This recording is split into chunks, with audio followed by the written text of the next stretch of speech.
going to a classroom and mingling with the school kids. Father Emmanuel, Father Emmanuel.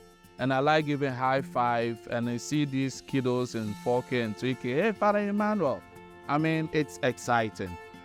And then the other interesting thing is that some of them have never seen a black-skinned person before. The first time they're like, oh no, and they're crying. And then the next time they come, the third time they come to you. And I had even one kid who asked me this question: why have you painted yourself black? I was like, you know what? Let me teach you something. Then I had to pull my phone and Google different colors of people. And I said, you know, God created all of us, but we are in different colors. And the same people, same God, and ever since it's stuck with the brain of this child. And they have come to understand, even though we have differences, there's something that brings us together: God, Christ, faith, heaven, salvation. And that is the principle. And the community, even not only the creation, but the community itself. You go to a grocery shop, you go to the restaurant, everybody, oh, Father Emmanuel, how are you, Father Emmanuel? It tells how the people want to see a servant of God in their midst. Okay? And then talking to people, when people come to you with their worries, their troubles, giving them counseling, and then they come to tell you, Father, thank you very much.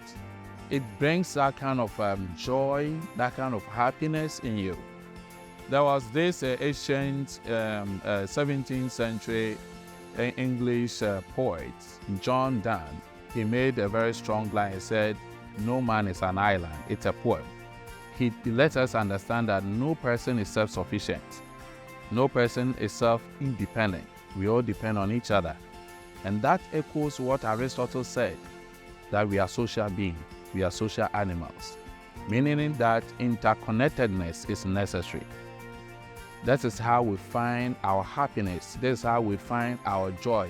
This is how we find our strength. And this is what Christ came to preach. Let us love one another, care for one another, think about one another, and be there for one another. And that is what I, as a priest, stand to project in the society by supporting financially, offering their time and talent, their treasures to keep the church going. So reflecting on the theme, Ecclesiastes chapter 4 verse 12, talking about unity, the need for unity. It is good for two to be one. It is good for three to be one. Reminds me about the Holy Trinity, Father, Son, and the Holy Spirit. The kind of mutual respect, the communication, the consultation, the collaboration.